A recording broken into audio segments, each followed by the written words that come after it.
হতে চলছে নবীর রক্ত মাখা দিন,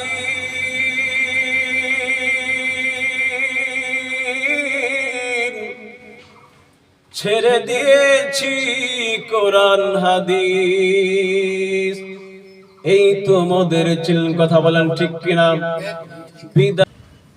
ঐতিহ্যবাহী জেলার অন্তর্গত বীরগঞ্জ থানার হীরামণি জামে মসজিদের সম্মানিত দায়িত্বশীল ব্যক্তিবর্গ, আমার প্রাণপ্রিয় মুসল্লি কেরাম, যুবক ভাইরা, স্নেহের ছোট্ট বন্ধুরা, আমি আপনাদেরকে আবার আল্লাহর শিখানো ভাষায় সালাম দিচ্ছি। আসসালামু আলাইকুম ওয়া রাহমাতুল্লাহি ওয়া বারাকাতুহু। আপনারা কেমন আছেন? আমরা শুকরিয়া আদায় করে নেব সেই মহান আল্লাহ রাব্বুল আলামিনের দরবারে, জাল্লা তাবারাক তাআলা আজকে আমাদেরকে এই প্রতিকূলতার মাঝখান দিয়ে সারা বিশ্বের মধ্যে তাকালে বোঝা যায় মুসলিম জাতি নির্যাতিত জাতি আজকে সে সকল আপদ বিপদ বালা মুসিবত থেকে হেফাজত করে, বড় বড় মহামারী থেকে হেফাজত করে, নির্যাতন থেকে আমাদেরকে দয়া করে মায়া করে যাচাই করে বাছাই করে আল্লাহর ঘর প্রিয় জায়গা মসজিদে এসে কোরআন এবং সুন্নাহ থেকে কিছু কথা বলার জন্য এবং শোনার জন্য তৌফিক দান করেছেন। সে জালালের দরবারে, সে মহান আল্লাহ পাক রব্বুল আলামিনের দরবারে আবারো প্রাণ খুলে শুকর করে জোরে বলি আলহামদুলিল্লাহ। তাই হতে চলছে নবীর রক্ত মাখা দিন,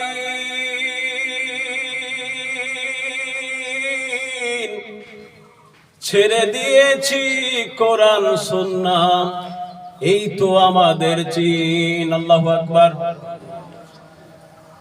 জেগে ওঠো রে বীর মুজাহিদ, আসবে না আর ওমর খালিদ, ওরাও কালিমার নিশান,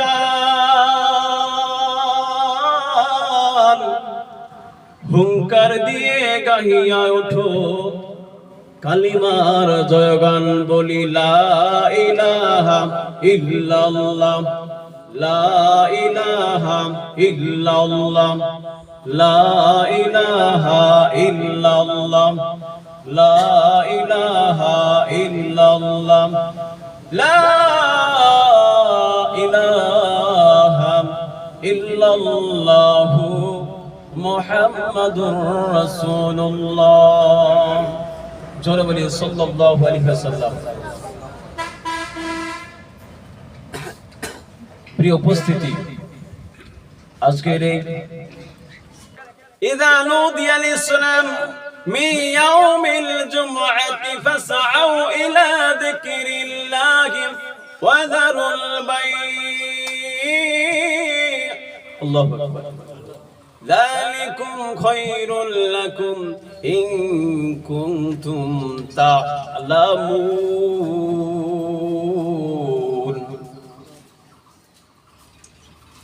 ইযা নুদিয়া লিস-সালাহ, যখন তোমাদেরকে নামাজের জন্য ডাকা হবে, মি ইয়াউমিল জুমআতে, এই জুমার দিন, মি ইয়াউমিল জুমআতি ফাসআউ, তোমরা তরা করো, তাড়াতাড়ি করো, ফাসআউ ইলা যিকরিল্লাহি, আল্লাহর স্মরণের জন্য, ইলা যিকরিল্লাহি ওয়া যারুল বাই। এই আয়াতের মধ্যে শুধুমাত্র একটা শব্দের জন্য আজকে একটু অন্যদিকে যেতে হচ্ছে। এই ওয়াজারুল বাই, এটা হচ্ছে আমরের সিগা। এখানে বলতেছে ওয়াজারুল বাই, তোমরা কেনা বেচা বন্ধ করে দাও। এটা আদেশ না নিষেধ? এটা কি অনুরোধ? এই তাড়াতাড়ি বন্ধ করো, এটা কি এরকম নাকি? ওয়াজারুল বাই, আল্লাহ বলতেছেন তোমাদের কেনা বেচা ছেড়ে দাও, অর্থাৎ বন্ধ করে দাও। এই কেনা বেচা দিয়া শুধুমাত্র কেনা বেচা না, দোকানপাট না, বাজার না, মার্কেট না, পৃথিবীর যে যেখানে আছেন, অফিস আদালতে থাকতে পারেন, ক্ষেত খামারে থাকতে পারেন, কেনা বেচায় থাকতে পারেন, যে যেখানে আছেন সেখানে থাকতে পারেন, সব কিছু স্তব্ধ করে দিয়ে বন্ধ করে দিয়ে আল্লাহ বলতেছেন আজকের সালাতের জন্য ধাবিত হয়ে প্রস্তুতি নিয়ে, তোমরা প্রস্তুতি নিয়ে মসজিদ পানে ছুটে চলে আসো। জোরে বলি সুবহানাল্লাহ বিহামদিহি। যালিকুম খায়রুল লাকুম ইন কুনতুম তা'লামুন। আল্লাহু আকবার। কেন আল্লাহ পাক বলবেন? মন খারাপ নাকি? মন খারাপ থাকতেই পারে। আমাদের পার্শ্ববর্তী দেশ, আমাদের এশিয়া মহাদেশ, মধ্যপ্রাচ্যের একটা দেশের মধ্যে নির্যাতনের উপর নির্যাতন, শিশুদেরকে গলা কাটতেছে, হাত কাটতেছে, বম্পিং করে উড়িয়ে দিচ্ছে, সেই জন্য মন খারাপ থাকতেই পারে। কথা বলেন ঠিক না ভাই? ঠিক। আসলে এটা সহ্য করার মতো না। ফেসবুক দেখি, কখনো কখনো দেখতে ইচ্ছে হয় না, কান্না তো বেরিয়ে আসে, বুকটা ফেটে যায়। ফিলিস্তিনি গাজার পরিবেশ দেখি। নেতানিয়াহু একটু তোর ক্ষমা হবে না। আমার সাথে সাথে বলবেন, যতটুকু পারি প্রতিবাদ করার জন্য। কি কোন? মারহাবা। ভাইরা, আমরা ছিলাম একটা আয়াতের মধ্যে, যে আয়াতটি আল্লাহ পাক রব্বুল আলামিন কোরআনুল কারীমের সূরা জুমাতে নাজিল করেছেন। আমরা ছিলাম সেই আয়াতের মধ্যে। সেই আয়াতটি হচ্ছে, ইয়া আইয়ুহাল্লাযীনা আমানু ইযা নুদিয়া লিস-সালাতি মিন ইয়াউমিল জুমআহ من يوم الجمعة فاسعوا إلى ذكر الله وذروا البيع ذلكم خير لكم إن كنتم تعلمون الله أكبر। আল্লাহ বলতেছে, হে ঈমানদারেরা, তোমরা যারা ঈমান এনেছো, আজকে তোমাদের কানে যখন আজকের সালাতের জন্য আযান পৌঁছে যাবে, তখনই তোমরা কেনা বেচা বন্ধ করে দিয়ে, যে যেখানে আছো সবকিছু কাজকর্ম বন্ধ করে দিয়ে সালাতের জন্য প্রস্তুতি নিয়ে মসজিদ পানে ছুটে আসো। জোরে বলি সুবহানাল্লাহ বিহামদিহি। এখন এর লাভটা শুনবেন না?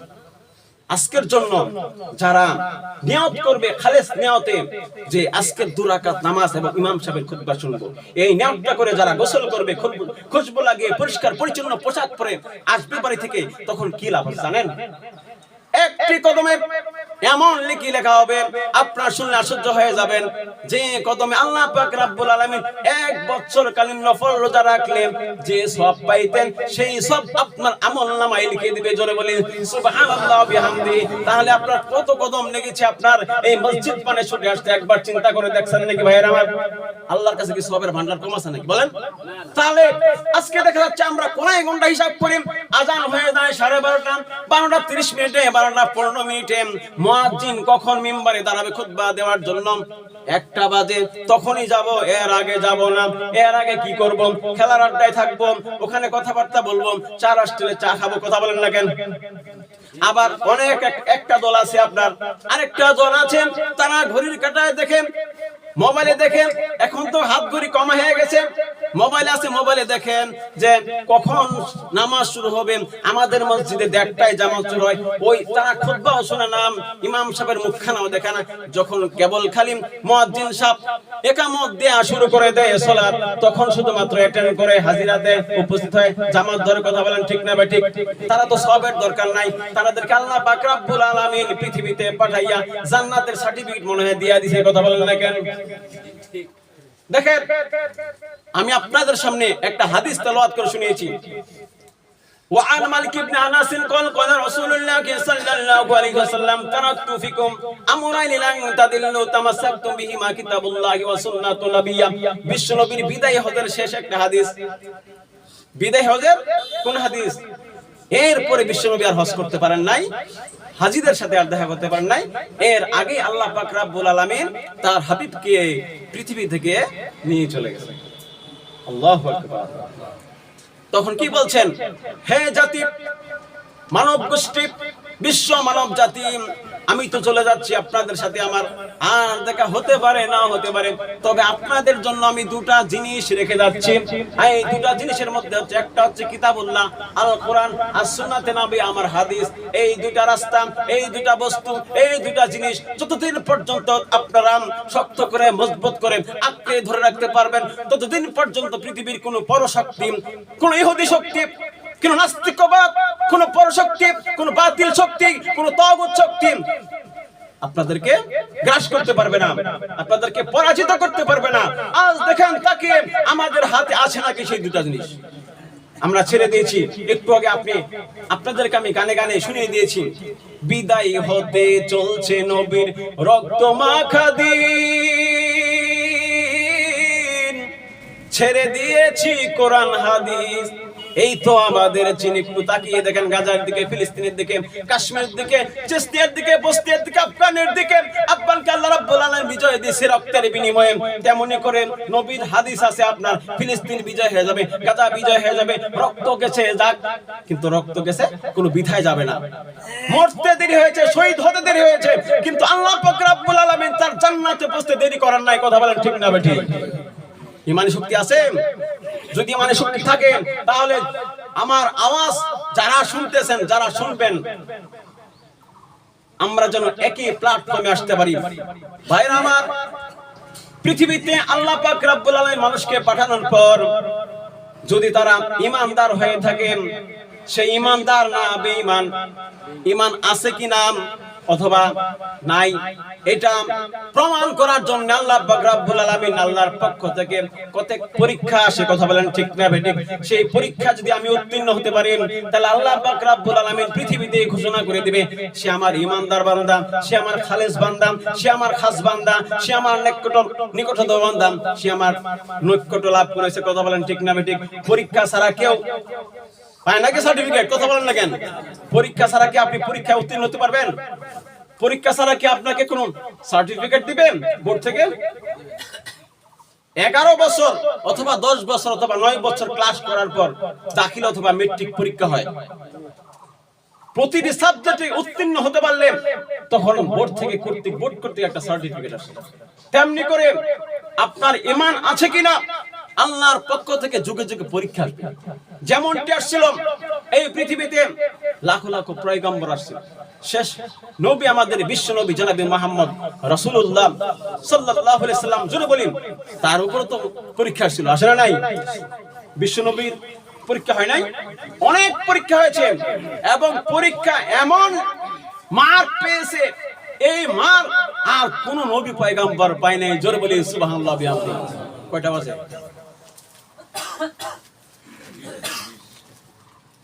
আরেকটা হাদিস আপনাদের সাথে তেলাওয়াত করে শুনি, ছোট্ট একটা হাদিস। যদিও হাদিসটা ছোট্ট হয়ে থাকে, একেবারে সংক্ষিপ্ত। আল মুসলিমুন আখুল মুসলিম। আর যদি আমরা মুসলমান ভাই ভাই হতে না পারি, আমাদের ঈমানের বেধি আছে। কথা বলেন ঠিক না ঠিক? আমাদের ঈমানের কমজোরি আছে, ইনজুরি আছে। একই প্ল্যাটফর্মে যদি না আসতে পারি, বোঝা যাবে আমাদের ঈমান নাই, দুর্বল, নড়বড় করতেছে।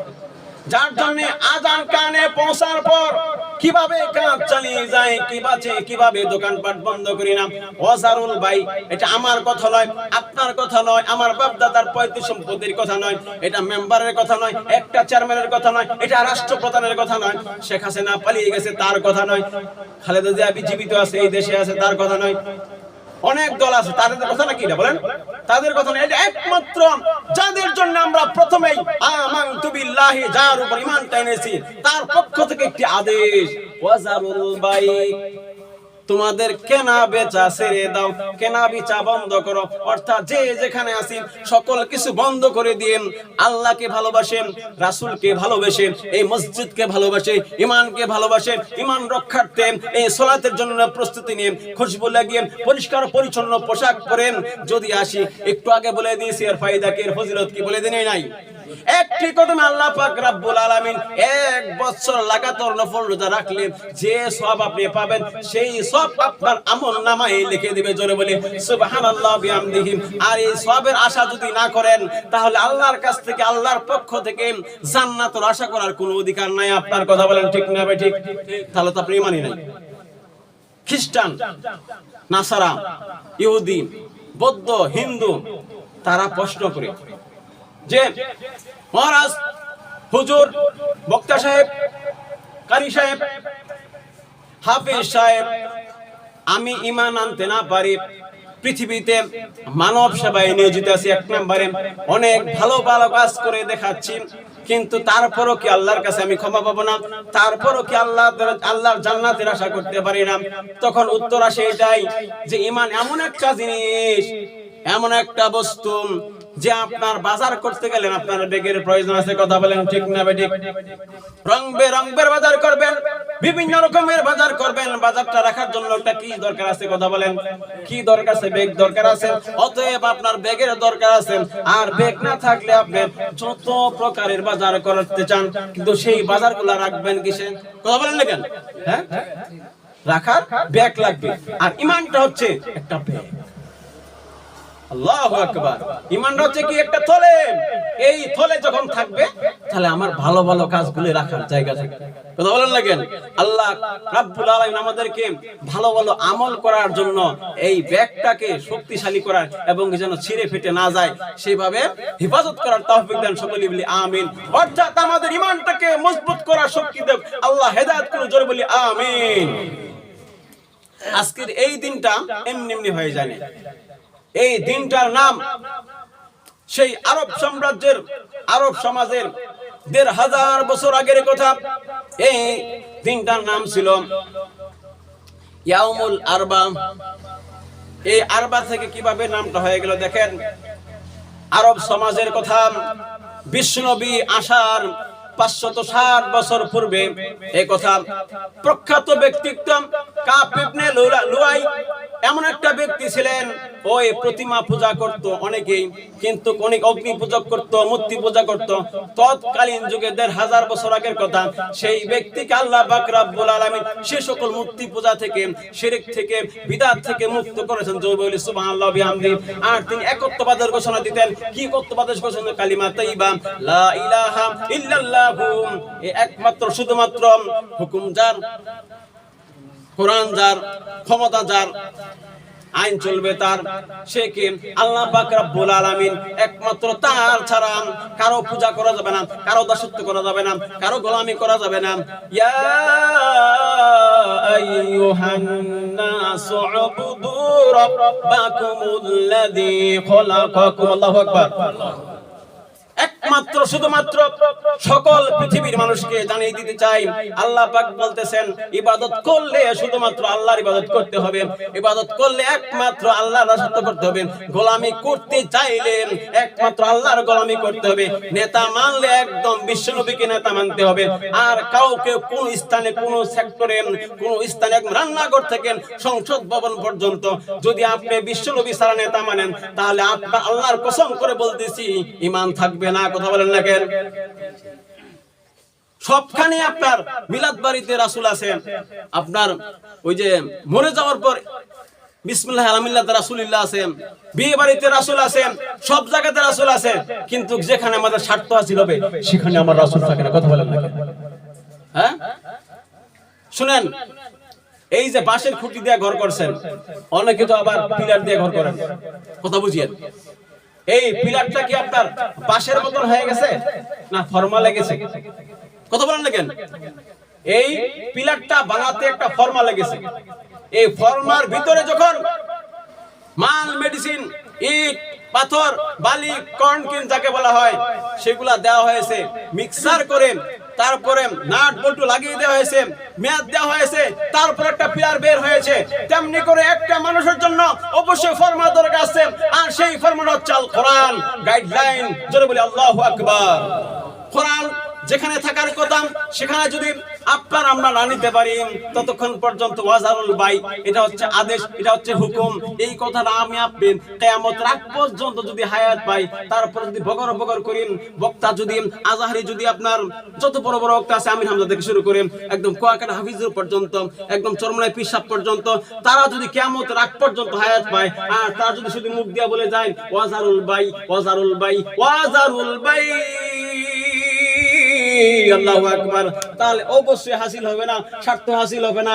আর যদি আজকে ৮টার সংবাদের মধ্যে সংসদে পাশ হয়ে যায় ওয়াজারুল বাই, একদম ১ ঘন্টার ভিতরে সারা দেশের মধ্যে আইনটা পাশ হয়ে যাবে, রিমান্ড হবে একদিনের, ৩০০০ টাকা জরিমানা। একদম আপনার আজকের এই জুমার আজান হওয়ার সাথে সাথে সবাই কাজকর্ম বন্ধ করে দিয়ে আগে ভাগে চলে আসবেন, সিরিয়াল ধরবে, কি আগে যেতে পারে, কথা বলেন ঠিক না বেঠিক? ফাইজলামি পাইছেন? আমরা মুসলমান একদম সব ভুলে গেছি আমরা। আমরা তো বুঝতেই পারতেছি ওয়াজারুল ভাই কে কথা বলছেন, আল্লাহ বলছেন। আর এই কথাটা বাস্তবায়ন করতে হলে আমি আপনি পারবেন না, চেয়ারম্যান, মেম্বার, রাষ্ট্রপ্রধান, পুলিশ, সেনাবাহিনী, যত সেক্টর আছে সকল সেক্টরে আপনার এটা পৌঁছতে হবে, নাহলে সম্ভব হবে না। কথা বলেন না কেন? আল্লাহ পাক রব্বুল আলামিন আমাদেরকে আল্লাহর প্রতিটি হুকুম আহকাম মেনে চলার জন্য তৌফিক দেন এবং বিশ্বনবী জনাব মুহাম্মদ রাসূলুল্লাহ সাল্লাল্লাহু আলাইহি ওয়াসাল্লামের আদর্শবান হওয়ার তৌফিক দেন। ভাইরা আমার, একটু কটু কথা বলে ফেলছি, ক্ষমা করে দিবেন। আমি কিন্তু আমাকে বলেছি, আমার বাপকে বলেছি, আমার মাকে বলেছি, আমার ভাইকে বলেছি। কেন জানেন? আমি যখন ফজরের আজান শুনি, তখন যখন আমার বেটাকে ডাকি, আমার মেয়েকে ডাকি, আমার স্ত্রীকে ডাকি, আমার চাচাতো ভাইকে ডাকি, আমার ভাগিনাকে ডাকি, তখন তারা উঠে না। মেট্রিক পরীক্ষা দিবেন, ইন্টারমিডিয়েট পরীক্ষা দিবেন, তাদের ঘুমের ব্যাঘাত ঘটবে। অনেক পিতা আছেন, অনেক অভিভাবক আছে, তাদেরকে ডাকি না, ঘুমের ব্যাঘাত ঘটাই না। কথা বলেন না কেন? ইঞ্জিনিয়ার হবে, ব্যারিস্টার হবে, পুলিশে চান্স পাবে, আর্মিতে চান্স পাবে, এখন যদি তার ঘুমের ব্যাঘাত দেই, পরীক্ষা নাম্বার কম পাবে, ইঞ্জিনিয়ার হতে পারবে না, ব্যারিস্টার হতে পারবে না। কথা বলেন না কেন? আর এইদিকে যে আমার মুসলমানিত্ব হারাচ্ছে, ঈমান হারাচ্ছে, এইদিকে খেয়াল রাখি না। কথা বলেন না কেন? আল্লাহ পাক রব্বুল আলামিন যখন আপনার সন্তানের 7 বছর বয়স হয়ে গেছে, তখন এই 5 ওয়াক্ত সালাত ফরজ করে দিয়েছেন। 10 বছর যদি সালাত আদায় না করে, প্রহার করার আইন আসছে। প্রহার করার, মারধর করার অনুমোদন আসছে। আর আমরা কি অবস্থা মুসলমানদের! একটু আগে তো বলেছি আমরা কোরআন শোনা একবারেই ভুলে গিয়েছি। রাসূলের হাদিস কি মিথ্যা নাকি? যতটুকু আমি ধরতে পারবো ততটুকু আমার কাজে লাগবে, যতটুকু আলো আমার কাছে থাকবে ততটুকু আমি পথ দেখবো। আফ্রিকার জঙ্গলে যদি আমাকে ছেড়ে দেওয়া হয়, খালি হাতে, আমার কাছে কিচ্ছু নাই, আমার কাছে কোনো টর্চ লাইট নাই, কোনো লাইট নাই, আলো নাই, তাহলে কি আমি পার হতে পারবো সেই গভীর অন্ধকারে? আর সেই লাইটটা হচ্ছে কোরআনুল কারীম। এই কোরআনুল কারীম যেখানে থাকবে সেখানে আলোকিত হয়ে যাবে। মক্কার নির্যাতন সহ্য করতে করতে আল্লাহ রাসূল যখন সহ্য করতে পারে নাই, তখনই আপনার হিজরত করার উদ্দেশ্যে আল্লাহ পাকের কাছ থেকে কমান্ড এসেছে, অর্ডার এসেছে যে হে রবিব, হে হাবিব, প্রিয় দোস্ত আমার, আপনি হিজরত করেন। কথা বলেন না কেন? তখন হিজরত করে কোনখানে গেছিলেন? মদিনা হিজরত করছিলেন। মদিনাবাসী তাকে চিনতে পেরেছিলেন যে এটা তো নবী না, এটা তো সাধারণ নবী না, এটা তো মানুষ না, এটা তো সাধারণ মানুষ না, আল্লাহর পক্ষ থেকে প্রেরিত একজন রাসূল এবং শেষ নবী, খাতামুন নবীন। এরপরে কোনো বার্তাবাহক আসবে না। কথা বলেন না কেন? কয়েকদিন পরে মদিনায় ইসলাম কায়েম হয়ে গেল। আর ইসলাম কায়েম হওয়ার জন্য কি বিরক্ত হচ্ছেন? যখনই দেখলো সারা বিশ্ববাসী, আবু জাহেলের গোষ্ঠী, মদিনায় ইসলাম রাষ্ট্র কায়েম হয়ে গেল। আমার ভাইস্তা একটা পাগল ছিল মক্কার মধ্যে, কাবা শরীফের আশেপাশে, তাকে আমরা নির্যাতন করতে করতে করতে এমন এক পর্যায়ে পৌঁছে গেল সে হিজরত করতে বাধ্য হলো। হিজরত